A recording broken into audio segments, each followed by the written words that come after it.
Welcome to a wrestling podcast.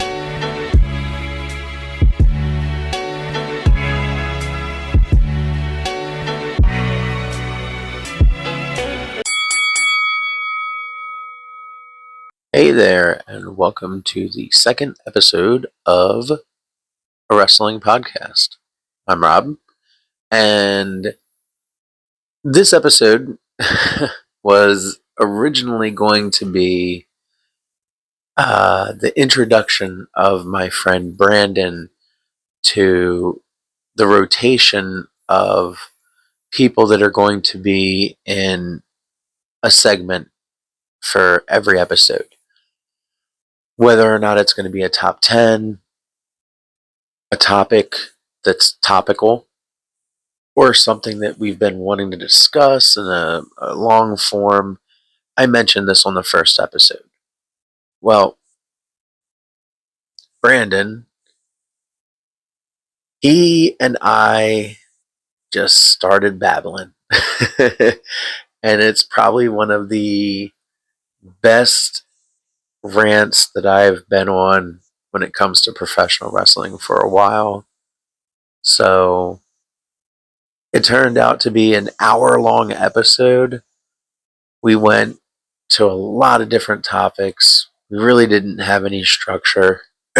So I hope everybody enjoys episode 2 being put out so fast. I do have a group of people that will be rotating through the episodes. And they're all very good friends of mine. And every single one of them loves professional wrestling. So I don't have a shadow of doubt that now that Brandon's first segment turned into an episode, I don't think that that's not going to happen for everyone else. So go ahead, take a listen to episode 2. This is Brandon's introduction to the show. He's going to be one of the rotating 6 people that are going to be on each episode. And remember, like I said, part of the conversation, originally I thought it was going to be its own segment. So have fun. See you guys in episode 3.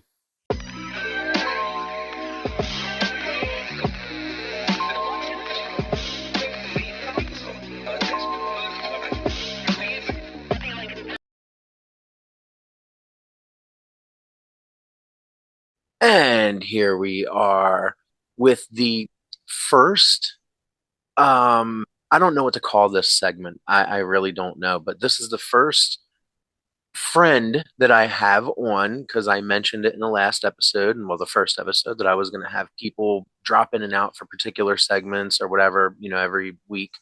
So the first guest on a wrestling podcast is my motherfucker, my main man, my brother from another mother, Brandon motherfucking Allen.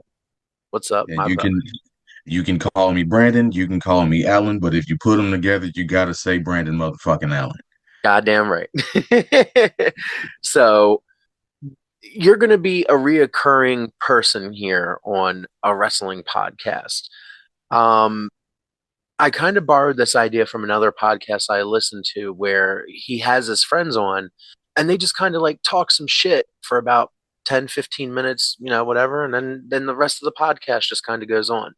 So I really appreciate how Remember the Game does that. So shout out to Remember the Game for giving me the idea to do this. Now, Brandon, um, why don't you give us a little bit of a background for yourself? Because I'm going to do this for everybody that, decided that they wanted to be a part of this. So, can we have a little bit of a background, maybe like how long we've known each other, and we'll go from there. So, how you doing tonight, man? Man, I'm doing great, man. I can't complain. I think you know what? You and I actually met online. We have yet to meet in person. Yep. But hopefully, you know what? Hopefully in 2025 that all changes. Yeah. But yeah, we have been friends online for what seems like the past decade. I think it might actually be close to a decade now. Yeah, I it's think it's 20 something like that. It's something like that. But we 2016, were, 2017, maybe. Yeah. So it's been close to a fucking yeah, decade. yeah. But yeah, I think our friendship started in this Facebook group called the Androids Dungeon, and from there we just been thick as thieves, man. Yeah, hell yeah, dude. Shout out to Android's Dungeon and that insanity.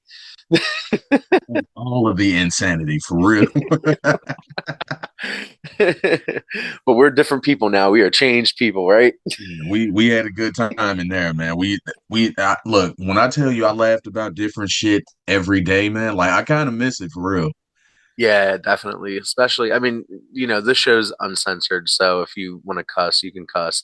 But especially when we did that hashtag wolf pussy. That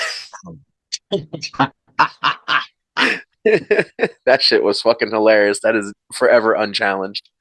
Yo, man, we had that one day on there where me and old girl were just going back and forth, and I fried her ass, dude, and I didn't even want to be mean to her for real.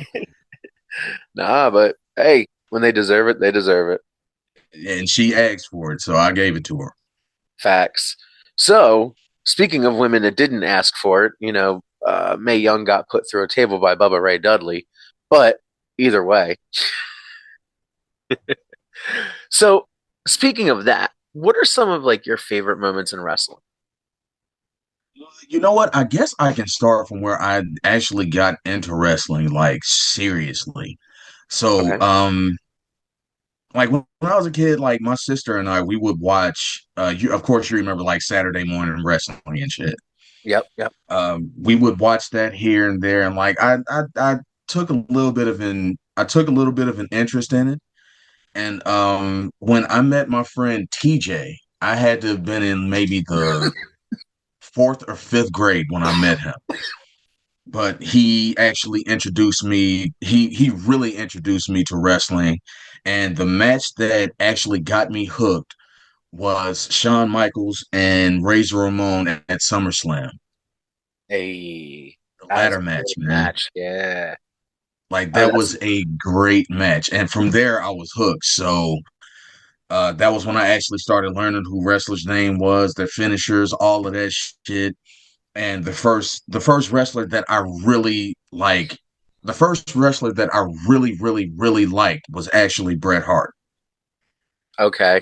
All right. I can look for your personality. I can actually see Bret Hart being the first wrestler that you really, really like.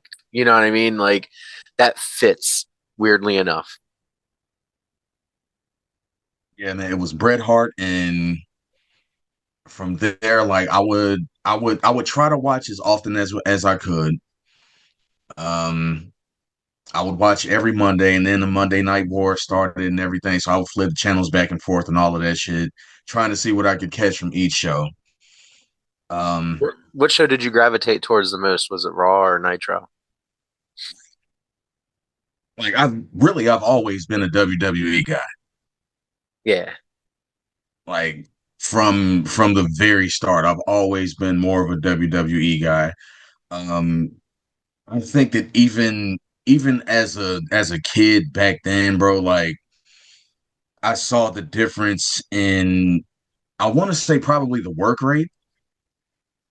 Yeah, yeah, I can understand that.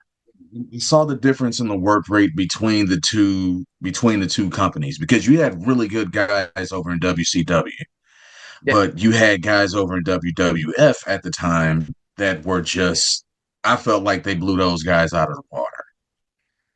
I I think you're right because entertainment wise, I think the WWF at the time was doing much more crazier things. And, Eric kind of said that when Eric Bischoff, meaning, he said that basically when WWF started to do like the crucifixions and they started to do the or not hot lesbian action, that's ruthless aggression. But when they started doing all the attitude era stuff, like they were I'm sorry, they were getting hit with like cease and desist from standards and practices. So Yeah. WCW could never compete with WWF when they started to do the car crash television. You know what I mean? So like that quality and everything just like diminished so hardcore in WCW. I think the luchas were probably the best thing that they had when it comes to putting over Nitro. You know what I mean? Between the luchas and the fucking Nitro girls, I, I guess The that made Nitro us Girls be able to. made it. The Nitro Girls made me want to watch WCW. Oh yeah, yeah, yeah, yeah, yeah, absolutely. They And were, they like were, yeah, I'm one of the rare people who wasn't really much of a I wasn't really much of an NWO fan. really, Yeah, I wasn't really much of an NWO fan because like I've never really liked Hulk Hogan at all. right. Like, and this is prior to knowing all of the shit that we know about him now. Yeah, I was always a Roddy Piper fan. That's like my favorite wrestler. I'm more of a yeah, more of a Rowdy Piper. Like, matter of fact, I'm a huge Macho Man fan. Yeah, dig it. Yeah, very nice, very nice. Mhm. But yeah, I'm a huge Macho Man fan. Roddy Piper, Ric Flair, um, Mr. Perfect was my guy. Mr. Perfect. Mr. Perfect was my guy. Like him and Bret Hart, I felt like they were at the same level for real. Really, him and you thought Mr. Perfect and Bret Hart were on the same level. Now, what didn't Mr. Perfect and Bret Hart have a match where I think it was Mr. Perfect had the flu and he thought he was going to shit himself in the ring or something? Or am I thinking of another wrestler? I don't remember that story. I don't remember hearing that story, to be honest with you. Okay. Um, wouldn't put it past him at all, though. But No. there's quite a few wrestlers that I felt like they could do no wrong in a wrestling ring. And those two are two of the prime Yeah, examples. yeah, those are two of the guys. What about Owen? Dawn Hart. His only fuck up was Stone Cold. Yeah. Yeah, man. God, imagine if that didn't happen. If it didn't happen, Stone Cold would probably still be wrestling. Yeah. Sorry, I am outside recording for those that wonder why I keep getting coughs. Because everybody in the house is awake and I couldn't find one fucking spot to go to record. So I am currently recording outside and it's like 35 degrees outside. So everybody's You're going getting to that keep good hearing me weather. cough. Yeah, yeah, real good weather. Everybody's going to keep hearing me cough. They're going to have to deal with it. I'm not editing it. Just letting everybody know so that way it doesn't sound like I'm just coughing for the sake of coughing. It's fucking cold out here. You're not editing it, so you're giving it to him like ODB likes it raw. Yeah, facts. Yeah, baby, I like it raw. But yeah, like but going back to Owen, like his real only fuck up that I can ever look at and point at and say, yo, he fucked that up was the Stone Cold botch. But Yeah, outside of that, he was damn near perfect, man. yeah, he really was. Owen was not only a class act human being, but he was also a sound as fuck professional wrestler. And to think of all the matches that we were robbed of, like, really fucking sucks because obviously I know how things ended, but Benoit and Owen Hart, oh my god, that would have been a Man, technical marvel to witness. You know what I mean? yeah. And as a matter of fact, since we're on the topic, I think Benoit is one of those guys. Like I I know what he did, and I do think that it's egregious. I think it's extremely fucked up. Nope, nope. Um, but inside those ropes, he dude could put on a master class, man. Yeah, no, that's facts. I mean, let's take a look at it this way. If people can forgive Michael Jackson for what he did and R. Kelly for what he did, well, not necessarily forgive, but if they can separate the artist from the art for those people, then Mm-hmm. realistically, Chris Benoit should be put into the same category because they've done far more heinous things and people still rock their shit. They still talk about them. They still play their music or do whatever. So, like, I mean, I'm not saying that killing two people isn't heinous. Don't get me wrong there, but people that are being defended have done far worse, and they're still like tracking number one worldwide in some spot or in some areas. Like Michael Jackson is still leading certain fucking records, and they'll never be broken because people keep listening to him. You know what I mean? Yeah. So I think when it comes to Benoit, we can just like appreciate what he did in the ring and really just shove him as a person, underneath the carpet somewhere. Yeah, he was well. Actually, we can shove him underground because that's Yeah, yeah, probably yeah, yeah. where, We well, could that's we where could he is anyway. yeah, we But could shove that motherfucker into the middle of the earth for all I care. But his in ring work exactly. was great. Yeah, he had outstanding in ring work. Like he was a technician's technician. Yeah, he was your favorite wrestler's favorite wrestler, as they always Exactly. said. But yeah, like him, Eddie Guerrero is another one.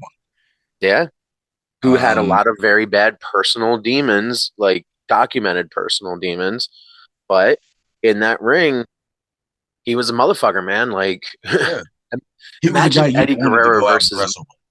Did we ever get to see Eddie Guerrero versus Macho Man in WCW, or was that something that was just like on nobody's radar ever? I don't think that was on anyone's radar. I don't think that God, was on that anyone's radar. sucks. But then again, Google is free, so Yeah, we about to find out while you're talking.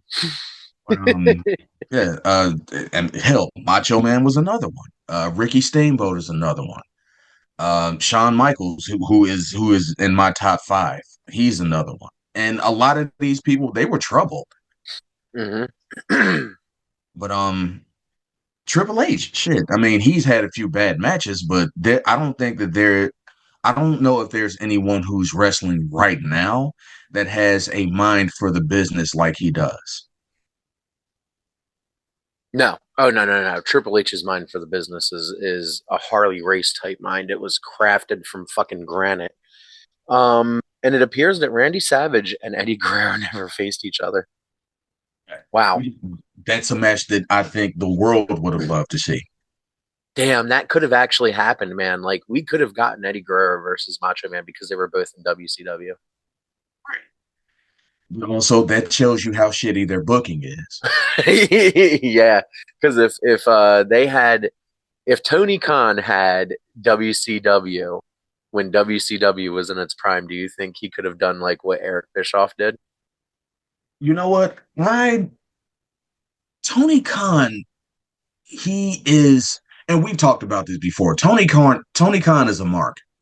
Oh yeah, straight up, he's one of us. Just he's got He's a one shit of ton of us. money. He's one of us, absolutely. But also, I think that he's there because he's a mark. A Right. lot of Yeah. people, like a lot of those guys are kind of pushing him around, in my opinion. Yeah. Absolutely. They want his money, and they're kind of doing what the guys in WCW did. They're getting all this money. They're getting all this, free publicity and all this shit just to kind of sit around and hang at catering, you know? Yeah, like it's one thing to, and I want to make sure I say this the right way. It's one thing to be one of the boys. It's another thing to be there for the bag, and Yeah.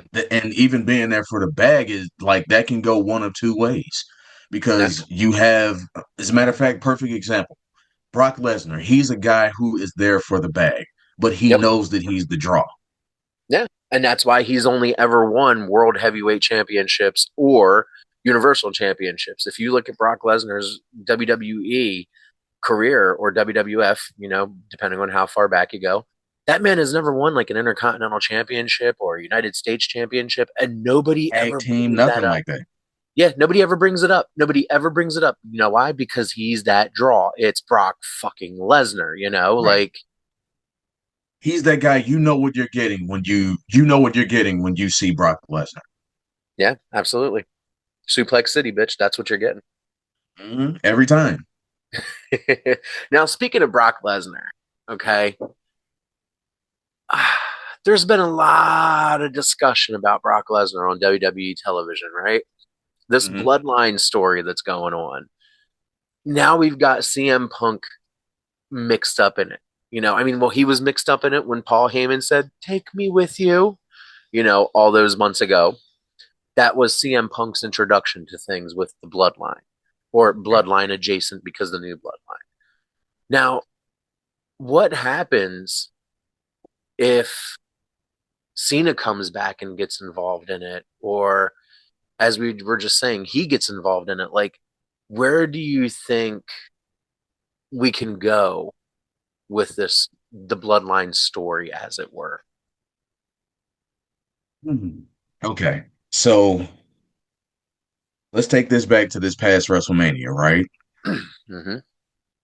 So, in the main event on night two, we had Cody versus Roman, Yep. and I don't think that a lot of people really took this into consideration, but everyone that came out on Cody's behalf had a history with Roman Reigns. Yep. It wasn't the bloodline, it was a history with Roman Reigns. Right.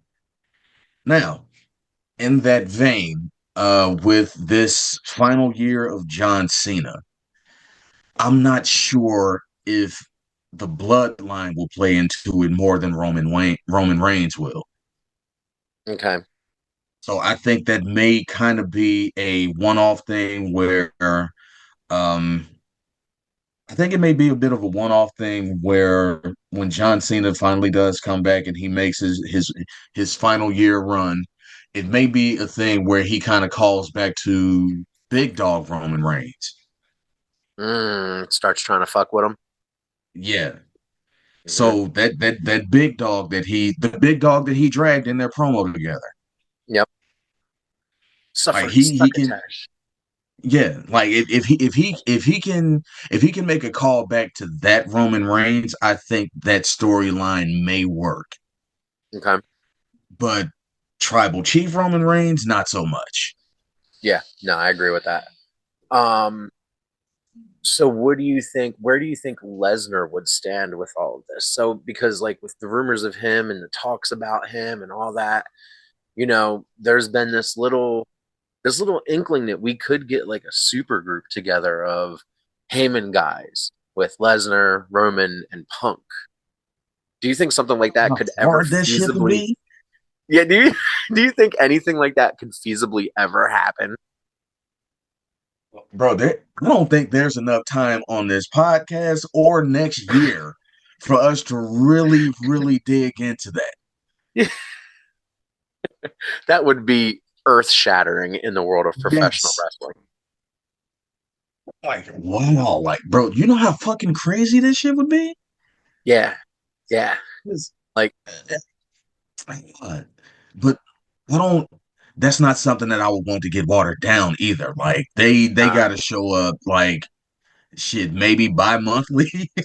yeah, yeah. They can't be showing up every fucking week because what roster would there be? Exactly. Like Punk There would would. be there, obviously. Like he wants to be there. As a matter of fact, I mean, you know how happy I am that he's back. Oh yeah, Punk is. I think Punk is universally both of our like favorite current wrestler. Like, if there's one connection that you and I share that is beyond shareable, it is fucking CM Punk and our love of him. Yeah. Oh yeah, absolutely, absolutely. Like he's another guy. Like he is going back to what we were talking about before we got into the bloodline and everything. He's another guy who he's not going to go out there and wow you, but he will tell a fucking story. Yeah, absolutely. Punk He is will one of tell it. those. Oh, Go ahead. sorry. I was gonna say Punk is one of those talents that, if you remember, everybody thought that he was misplaced. Like, he would have been perfect in the Attitude Era. Like, Punk in the Attitude Era would have been ungodly. Oh yeah, like him. Look, him and Stone Cold going at it with each other. Yeah, Punk being straight edge. Stone Cold guzzling a beer every 10 seconds. Like, bro, that is magic in the making. And Stone yeah, Cold is even a Heyman guy. yeah, yeah. Actually, yes, because Dangerous Alliance and shit. Yeah. But like man, Punk in the Attitude Era, which in my opinion, and you can feel however you want to about this shit. Punk in the Attitude Era and the Attitude Era being what it was. The Attitude Era actually kind of sucked.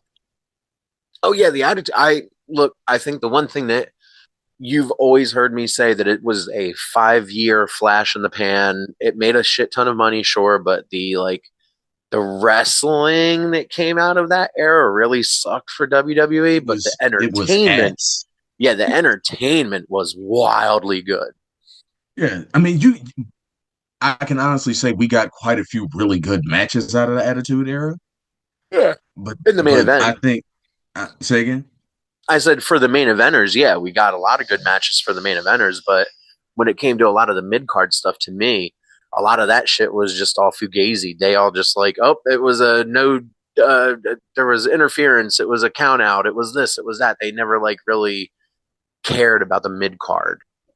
Yeah. And like I'd like to think that what we're seeing now with WWE in particular, this is more so a renaissance. Like it's bringing back actual wrestling. Yeah, yeah, they are, especially with in my opinion, focusing on that like five match structure. I know a lot of people don't like it, but I really dig that you've got to earn your spot for these premium live events. They're not just going to give them to you. Your story has to matter. Your reactions from the fans has to matter enough to put you on these cards, and you've got to make yourself now. Like See, it's limited. and that right there is why the bloodline works. Yeah. Yep. Back to the bloodline.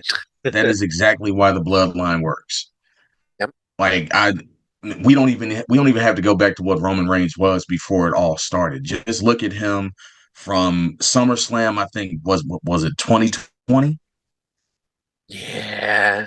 And then even the Royal Rumble SummerSlam from when 20. he got booed out of the building. Yeah, like but look at him from SummerSlam 2020 up to now. We Yeah. already knew that he was going to be the face of WWE. Like that goes without saying. But Yep. when we finally saw him come out and be the bad guy and be aggressive and all of that other shit, we was like, "Ooh, hold on, this ain't the same Roman Reigns." Yeah. Yeah. When we saw that was at the end of SmackDown that one week where Roman was sitting there and he was giving an interview and then the camera panned over and it was Paul Heyman sitting next to him. Was that like right after SummerSlam? Yep, that was the very next SmackDown. Yep. Yep.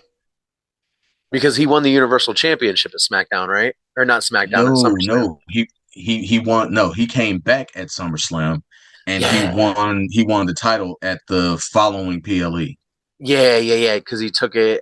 He smashed and stacked. Right, that was his thing when he came back. Smash and stack. Well, that was his match against Braun Strowman and Bray Wyatt. Rest in peace. Yep. Yep. Oh, that's a topic that you and I could definitely go down one day. Sheesh. Yeah. But yeah, that was his first match back, and I don't remember what the name of that I don't remember what the name of that PLE was, but yeah, he won the title back there, Yeah. Okay. and he went on a historic run from there. Absolutely did, and then it it just only ended this year. I think it's about to start all over again. I don't want him to. I'm not gonna lie. I think Roman has like pulled an Undertaker and has transcended the championships. Like it'll be nice to let him have a championship, but I think as for me, as long as he's got that Ula Fala and he's still known as the tribal chief, I, I don't know. I personally don't think he needs a championship around his waist like every 20 minutes. For me. You know what? I agree. I agree. Because you, and as a matter of fact, you and I talked about that before, and it was, as a matter of fact, this predates WrestleMania Yeah. Yep. because we knew that he was going to lose to Cody, and we knew he had to take some time off. Yep. But Absolutely. once Solo picked up that Ula Fala, we I think we were both like, oh shit, Yeah, we definitely were. It was a moment. I believe you actually messaged me and you were like, "Do you see this shit?" yeah, that. But that I think that the Ula Fala will be um I think that that will be like it will be like the Undertaker's urn. Yeah, yeah. And hopefully, I don't know if you saw or not, but on January 6th on the first Raw, we're going to get the Tribal Chief versus the Tribal Chief for the Ula Fala finally. And Ritual Combat. And yep, and we both know that Roman's walking right out of there with that because Netflix wants Roman. So Yep. there it is. In fact, I think that's the big reason why they're talking about this whole I want to call it the brand shakeup, but I know that's not what it is. Yeah, I forget the it was originally the brand shakeup, but now it's the trade window. They've got a trade window like in college football. okay. Yeah. So yeah, okay, yeah. Well, actually, that sounds a whole lot better than the roster shakeup. Yeah, it does. I like how the WWE is turning themselves into a legitimate presented uh sporting structure. You get what I'm saying? Like I mean, when you really they're think about it, having, they now. huh? When you really think about it, they are now. Yeah, yeah, that's what I'm saying. I'm enjoying that they're doing that. Like I'm enjoying that they're actually presenting as sport while still remaining entertainment. Hmm. Because I don't think before it was presenting as entertainment and entertainment. You get what I mean? right, right. And see, I don't think that that's something that Vince could have ever done. No, absolutely not. This was never a Vince McMahon thing. His vision was always just keep professional wrestling the way it is, pal. Like that was it. Yeah. But yeah, man. Yes. As far as the bloodline though, they are. That's a storyline that can go for another 2 years if they really want to.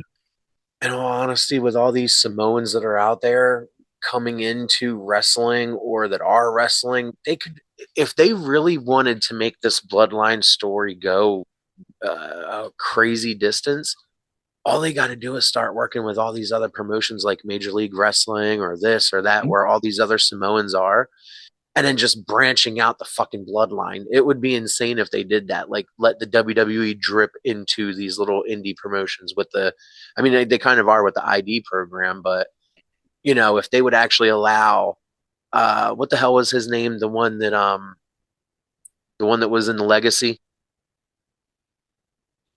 God, I can't remember his name. Manu, Manu, right? Yes. Yes. If they would let him actually do some of the bloodline stuff, but in these indie promotions. Do you get what I'm saying? Or like Zilla Fatu or some of them like actually go out and do bloodline stuff.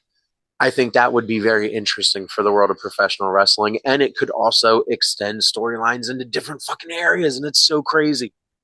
Considering that we're not dealing with Vince McMahon anymore, I think that it's a possibility.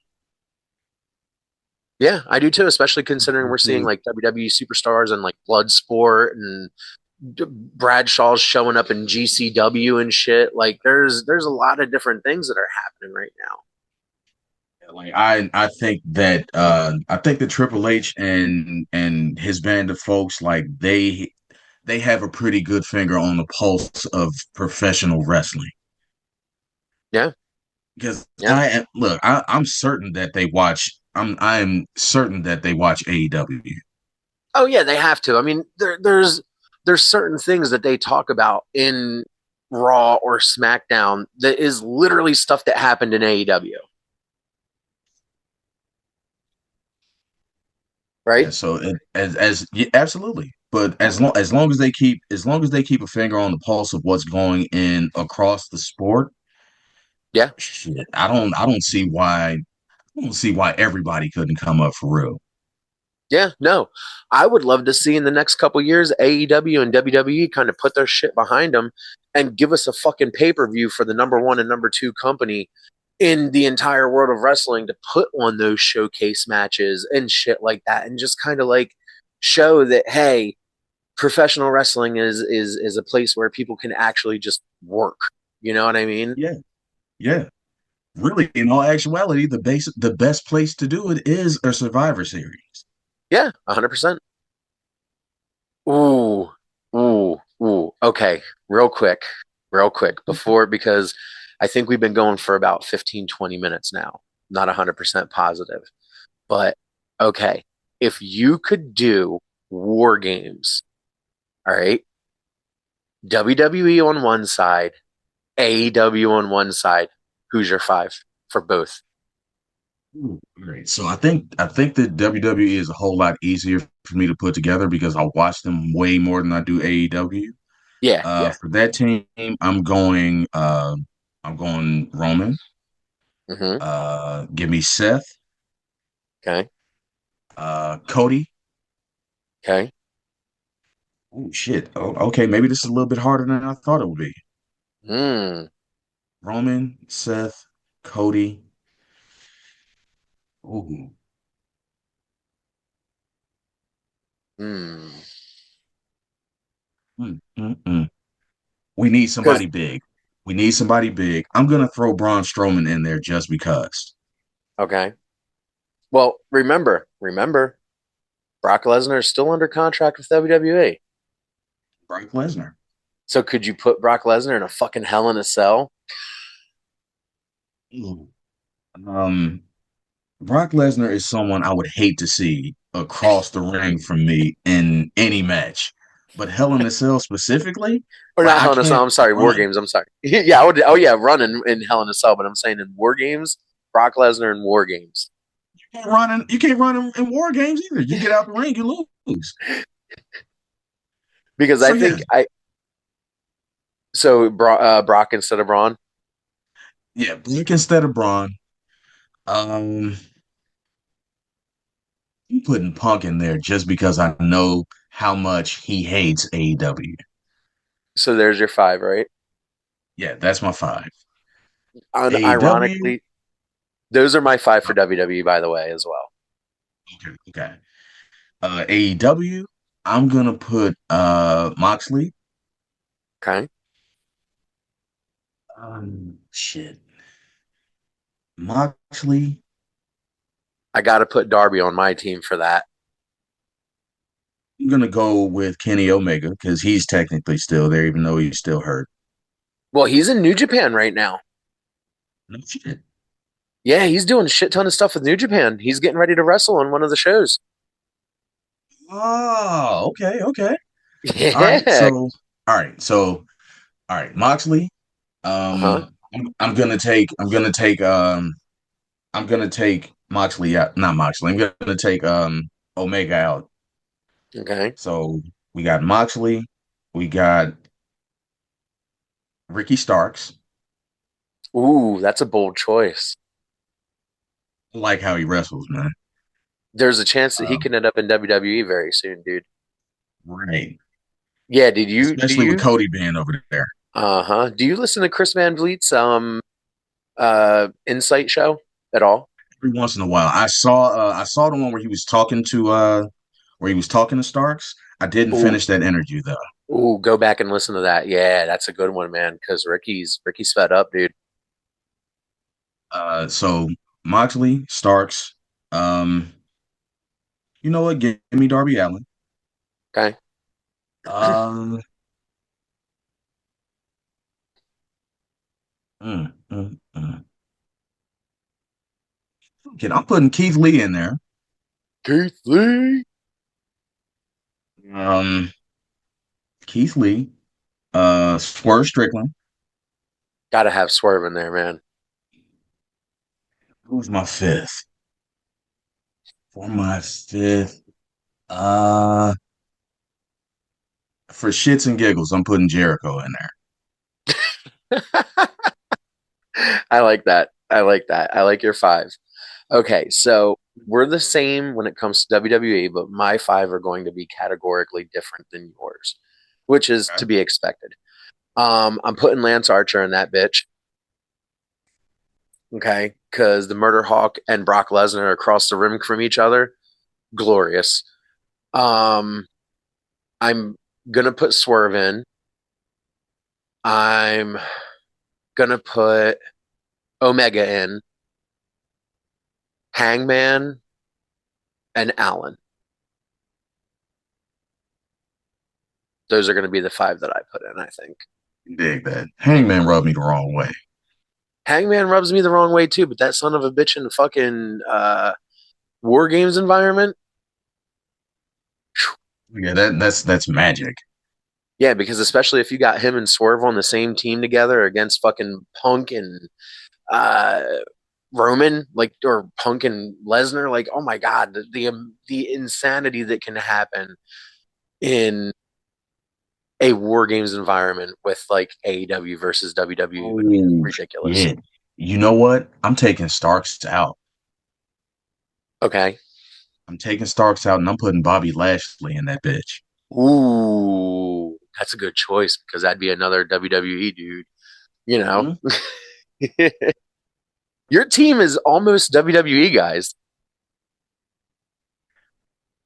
I think Allen's the only Seeing how one that's some, not an. I think Allen's I, the only one that's not an ex WWE guy. but I'm seeing how a lot of these guys work with each other too, True, true, and could very I well like happen. how they work with each other. Like we were robbed. In all seriousness, we were robbed of Keith Lee and Brock. Oh yeah, 100%. That stare down in the ring was everything. Was everything. We were completely robbed of that. Um, I want to see, and I'm going off of the guys that you said. I want to see Seth and Omega. Oh yeah, 100%, 100%. If, if we got a prime Seth Rollins against a prime Kenny Omega, That match would be 10 stars in any arena. blow the fucking world up. Like it's a wrap. Oh, wait a minute, wait a minute. Fuck, fuck, fuck, fuck. I forgot about Osprey. I would love to see Osprey in a fucking War Games match. Shit.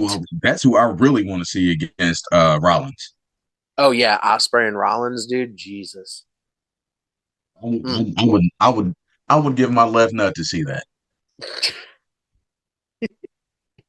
Is there anybody else in the WWE that you would see Osprey like being a real good opponent for?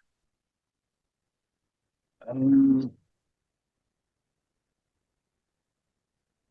I would want to put Osprey up against a technician, like a ring general, and that is by no means uh, an homage to Gunther. Gunta. Um, I would. Ooh, who would I want to see him with outside of Rollins? We don't need to see him with Punk. He's a whole lot more fluid than Punk. Yeah, Punk and him are nowhere near a good matchup. Um, hmm. I got to think on that one, man. I got to All right. think on that. Oh, you know what? I fucked up because Mm, now I'm taking some. Now I got to take somebody else off the WWE team. okay. So I am going to drop. Who did I say? I said Roman Rollins, Punk, Brock, and who's my fifth?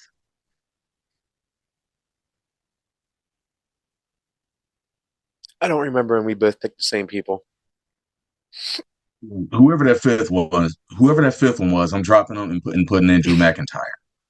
Ooh, okay. That's a good pick because Drew is Drew.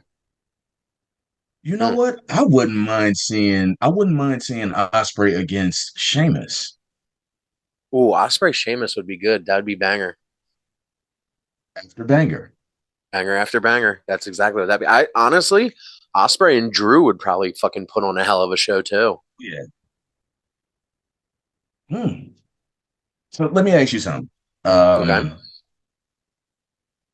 let's talk about the women's division a little bit. okay.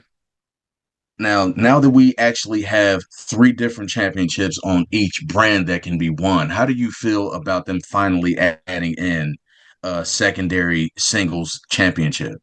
Brother. God, I feel like I feel like at this point, and I'm not saying this to be uh anything mean or negative because it's not.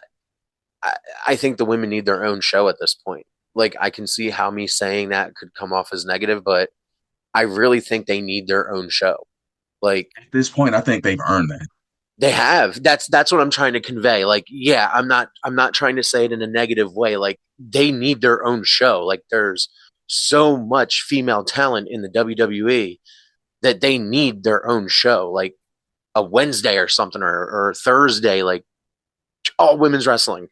Because when you You put on call that bitch NXT, that's Evolution all it for real. is. Hmm. I said they could call that bitch Evolution. Yeah, they really can. Because come on, tell me when you watch NXT, whenever you randomly get the chance to, three of those matches are typically female matches. Yep.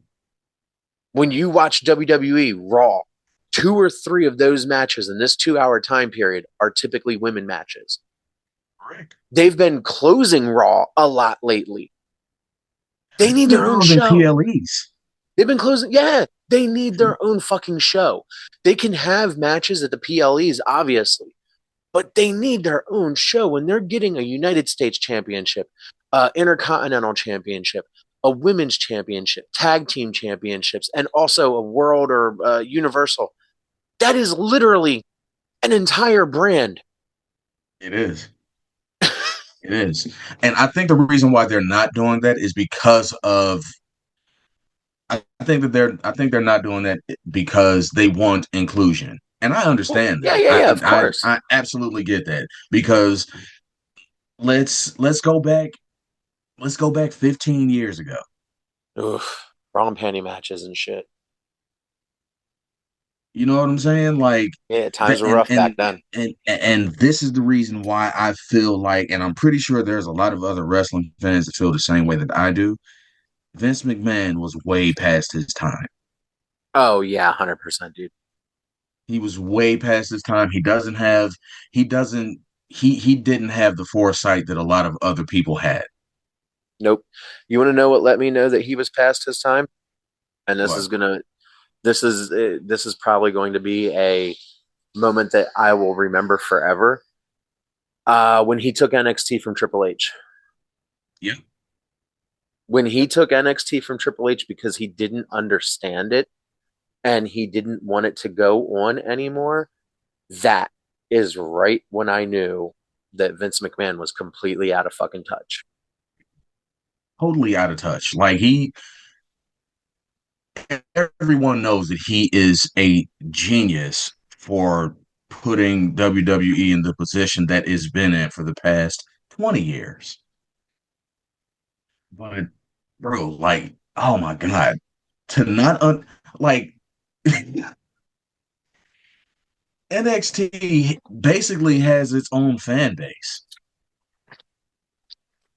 Yeah, it really does. Like, Like that's in all 100%. seriousness, Yeah, they have their own fan base, and yeah, it feels like when you watch an NXT show, and I'm not even talking about the actual wrestling. I'm talking about the venue.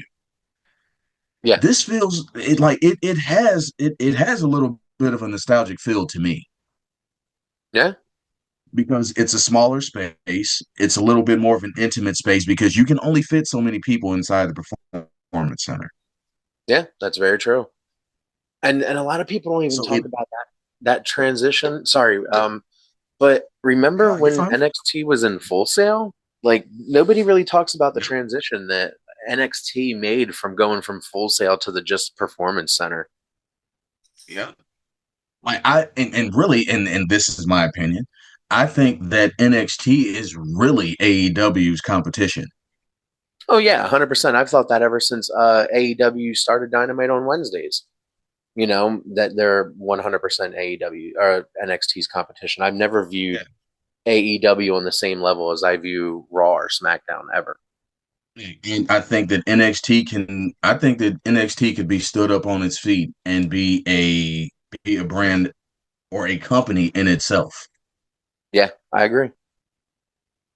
You know, but for Vince McMahon to swoop in and make those sweeping changes that he did to the brand across the board, yeah, that showed exactly how out of touch he is. Yeah, no, I He completely agree. still preferred the big hulking wrestler. Like he still wanted to have, you know, he still wanted to he wanted to keep the attitude era alive, and it's way past its infancy. Like it's gone at this point. Yeah, no, yeah, it's definitely out of the door. Yeah, Yeah, as far as the women, as a matter of fact, I'd say something about a women's storyline. One of them that I find really interesting, and I'm not going to say that it's Liv Morgan and Rhea Ripley, but I want to see what's going to happen with this whole thing with Bianca Belair, Naomi, and Jade Cargill. Yeah, who do you think it is? I have a feeling that it's Naomi. I I I think they're using Naomi as the red herring, and I think it might have been Bianca.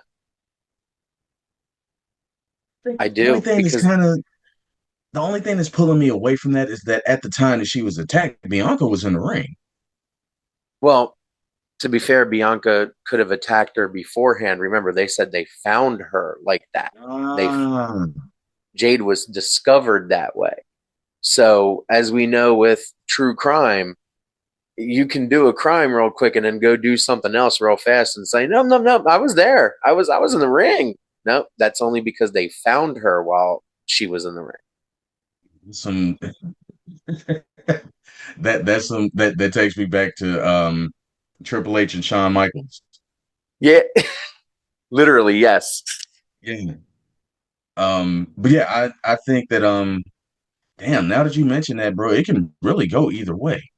And also, the only another thing that's kind of making me feel like it's Bianca is the fact that Naomi's like, Bianca never does this. Bianca never gives up. Bianca's always about this and always about that. So you're putting that into people's heads that Bianca is just this great individual and she's all about, the right way and this and that. So in a few weeks from now, when everything's unveiled, boom, all your trust in Bianca's gone. Yeah, that would be the swerve of the year I think or the so. beginning of the year. That would Oh, be the wouldn't that swerve of the be? beginning of the year. Oh, what if that's one of the things that happens on the first Raw, right? Like we find out who did this to Jade and it was fucking Bianca. Oh my God. Yeah, why not? Scandal. Because you can kind of see cracks in the team. Now, one of the major things that you can see cracks in is when Jade's out there doing her performance, her opening, to her music. She doesn't even get it done all the way sometimes before Bianca's music hits. And you can see the look on Jade's face. Hmm? And people haven't said anything about that. They never paid attention to that. You Yeah, I know what I noticed that. mean? Yeah. Yeah, Yeah.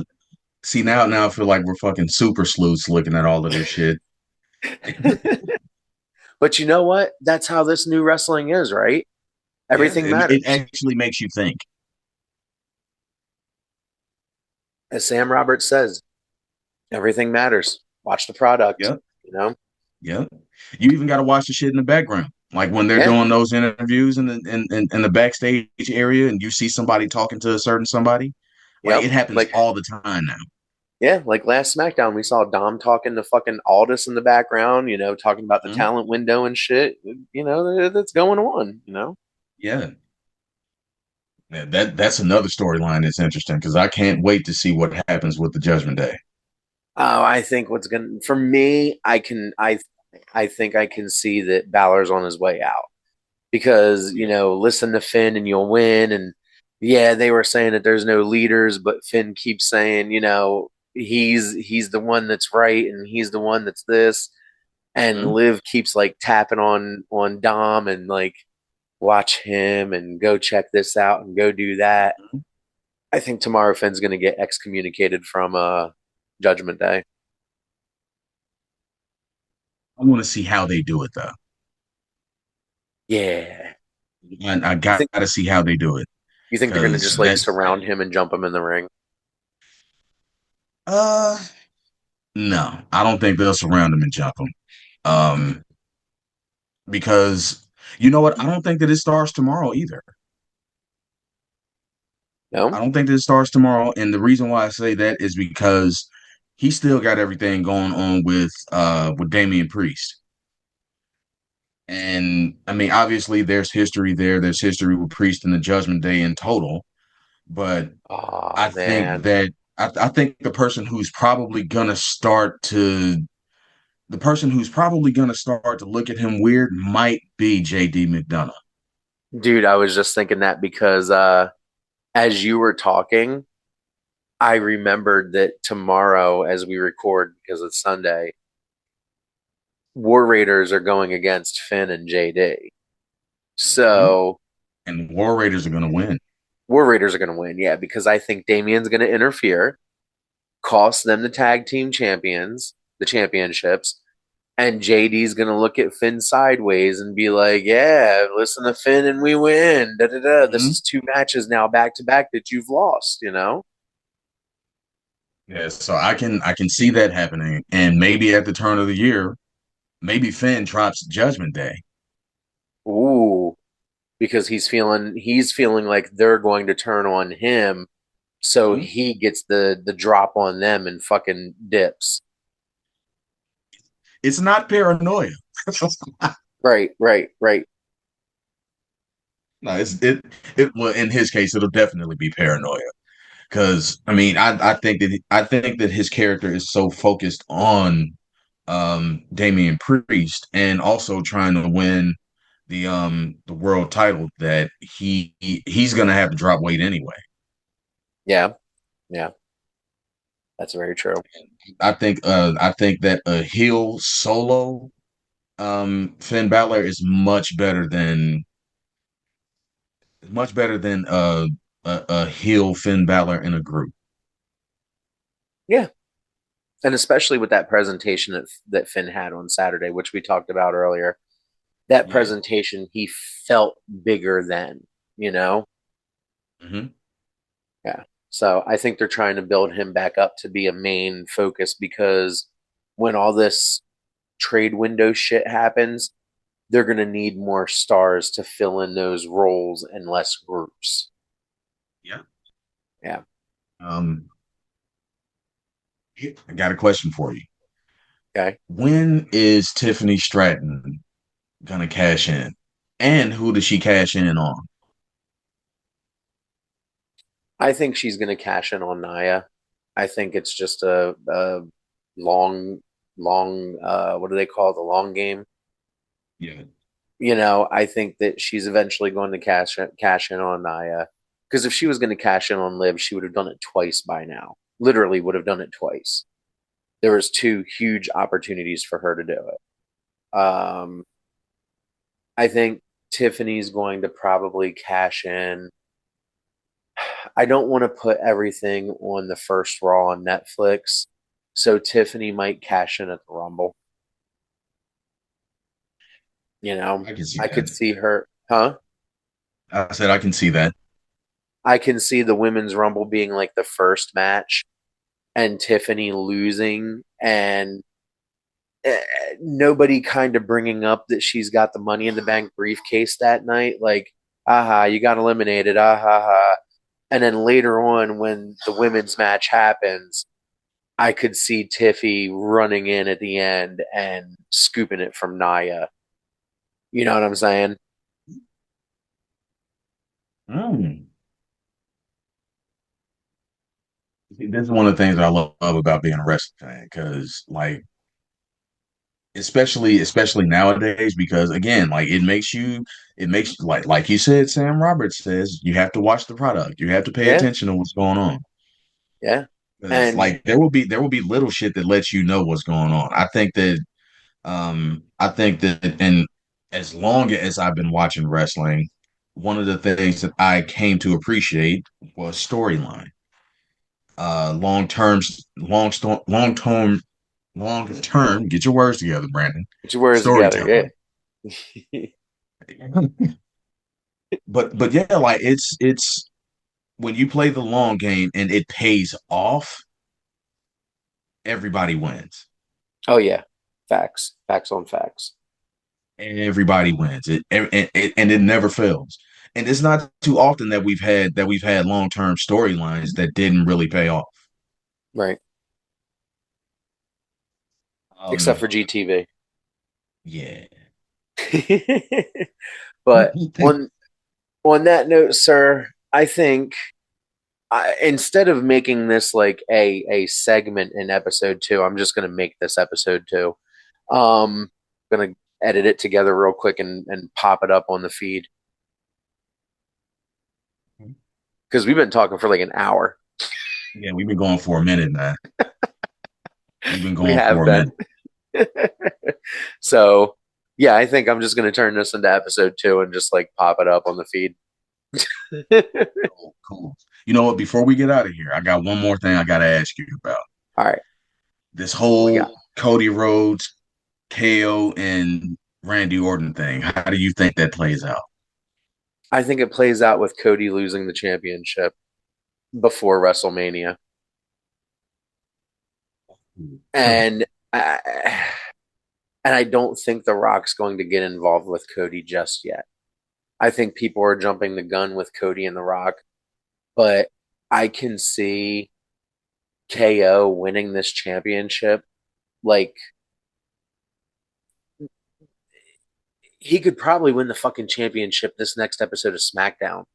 Like if they do it correctly, realistically, Cody could lose the championship and gain it back before WrestleMania, and then face The Rock for the championship at WrestleMania anyway. I think You know what Cody I is mean? kayfabe injured too. Yeah. Did you see that the fans were chanting "You deserve it" when he was getting rolled out on the stretcher? No. Wow. Yeah, yeah. Oh So shit. there's a little fucked up thing right there because that's like the first time that's happened since Cody's been back. Cody's title reign is underwhelmed. It's been very underwhelming. It has underwhelmed, and I don't know if that's because of the talent on SmackDown or I mean I don't think he's put on subpar matches, but No, no, yeah, I his think feuds. it's yeah. I think that everybody has kind of gotten tired of the story. Yeah, yeah. This feud with KO to me is like the first actual feud that he's had since Mania. Because yeah, he had the little couple week thing with Shinsuke, and he had a couple week thing here and a couple week thing there. He fought Carmelo like four times. The match with Gable was pretty good, but his whole story has just been these guys are my friends and I like my friends. Oh no, one of my friends hurt me. Oh no, another friend hurt me. That's pretty much what this title reign has been defined by. Yeah, I'm ready for a change with Cody, not necessarily with the title, but I'm ready for a change with him. Yeah, I kind of want Cody to get more, and this is going to sound fucked up, but I want him to be more AEW Cody. You know what I Yeah, mean? Like not a yeah, heel, like but somebody a who's just tweener. tired of the shit. Yeah, definitely a tweener because yeah, Yeah, his character right now is just like it's gone stale. That's the best way to put it. yeah, yeah. Well, for me, I can't say that it is gone stale yet, but I can feel the tides turning. Like I could feel it the last couple episodes of SmackDown, and then once the fans started chanting "You deserve it," that's kind of when you know, okay, maybe the full white meat baby face isn't going to continue to work. It worked for a couple years, but now people want a little bit of a twist, you know? Yeah, we need a Cody Rhodes with some edge to him. Yeah. Yeah, I don't need him to be a Homelander or nothing like that. I don't need him to go scorched earth. I just need him to have that AEW edge, that AEW vibe that he had where his promos were kind of scathing, but in the ring he still did what was right, you know? Right. Yeah, I can agree with you on that because yeah, I'm I'm tired of all this goddamn smiling, man. Like, hey man, 2024 ain't been nothing to smile about. Stop yeah, that this shit. shit ain't been sweet, motherfucker. What you mean? Oh, real quick before we do go, how do you like the way he holds the championship? Like it's a wine glass. Like, do you like how he does that, where he kind of tucks it under his arm a little bit and holds it like he's holding like a purse or a wine glass or something? Is He that? ho- he holds it like he's holding a textbook. Yeah, yeah, yeah. Like, is that? I've not. I don't know how I feel about that. Like, I don't know. I don't think Um, it's bad. See, now that you mention it, like I'm gonna be real with you. Like if I were a champion, I would probably carry it the same way. Really If I didn't have it around my waist, I would probably have it tucked, just like have it tucked like a football. interesting. Okay, so this is actually a good thing. Like, would that be looked at as the Cody swag? That everybody talks about. Is that kind of like another part of his swag? You think? Yeah, I definitely think that is a Cody characteristic. Okay, all right, cool. Well, see, that's what I'm saying. Like, I noticed that he started doing it, and it didn't bother me, but it was also one of those things where it was like, it kind of seems out of place for his white meat baby face character, Yeah. which is why I feel like there's a little bit of a tide changing. Like it kind of gives you a bit of a vibe, like, okay, I'm better than you and I know it. Right. Like, it's a MJF kind of vibe, right? Like, Yeah. he's holding it like it's a presentation, but this is my football, like you said. This is my thing. Look at it. Yeah. Okay. All And right. and even with that, and I know we got to get out of here. Yeah. I really want them to reimagine the Winged Eagle Championship because I think it's time to bring it back. Yeah. I was talking to Jossie last night when we were before he went out and did a couple things. We were kind of discussing that the big W is just done. When they unveiled that it was literally just the Universal Championship but with a gold background, it was like, okay, enough of the W. Please end this shit. Can we have a new belt? And I think, like you just said, a winged eagle, but like reimagined, obviously for this era, would be fucking sick. Yeah. Just absolutely sick. Yeah, because the Raw Championship, because I can't remember the name of these damn things at this point. The But World Heavyweight Championship on Raw. the World Heavyweight Championship. Like when I first saw that one, I looked at it, I was like I see the big gold belt vibes, but also the big gold belt was big, like big, big. It damn near Yeah, covered the whole bottom of your torso. yeah, And I kind of want them to make it a little bit bigger, but I do like it. I do think that it fits the vibe for right now. right. But with the Yeah, winged eagle one, I think that they could go with kind of a mixture of that one and the one that they brought out after that one, the big eagle. yeah. The Big Eagle. Yeah, I like the Big Yeah, Eagle. yeah. If they can reimagine it to kind of give it both, or if they can give it kind of, I guess, settings of both, that would be perfect. Okay, now perfect for me would be Winged Eagle reimagined into the original undisputed heavyweight championship, Yeah, now I fuck with that because because that's my favorite one. that's my favorite one too. The original undisputed, the Brock Lesnar one. Well, Hulk Yes. Hogan, Brock Lesnar, all that. No, That fuck one, Hulk Hogan. That was Brock Lesnar. that was Brock Lesnar's. Yeah, that belt right there is my favorite fucking belt. Winged Eagle is honestly probably like my third, because I like Big Eagle better than I like Winged Eagle, if I'm Right. being personally honest. Um, but I wouldn't want to see Big Eagle and Undisputed combined. I would love to see Winged Eagle and Undisputed combined for me, because that bigness and the way that it would be shaped would be fucking sick. It looks like a championship. That's the Yeah, thing. It looks like a championship yeah, or a championship title.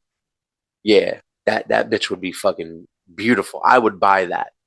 I'm not a belt buyer, but if they manage to make that into a belt and it meshed as well as I think it would in my head, I would buy that.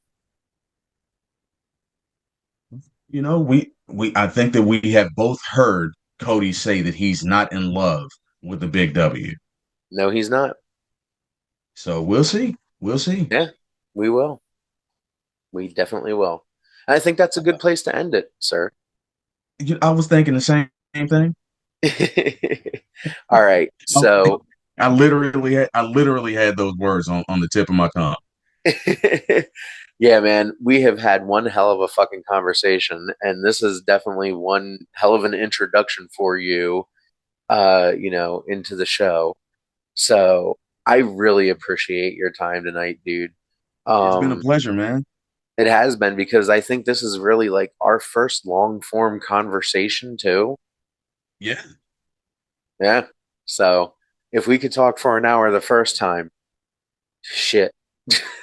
Yeah, this for those of you listening, this is literally the first time that Rob and I have ever actually spoken to each other. Yeah, yeah. All we've ever done is like voice messages and messages on Facebook and a couple random messages through text. Yeah. But yeah, man, Yep. it has been an absolute pleasure, man. It's been a whole lot of fun, and I mean, it's always fun when you can talk about shit that you like with like-minded people. Yeah, facts. Even if there's little disagreements, even if there's minor, things, we all find a silver lining somewhere when it comes to actual professional wrestling fans, not this like weird ass tribalism shit that all these other people have going on. But yeah, bro, like thanks for having me, man. I can't wait to do a few more of them. Yeah, absolutely, dude.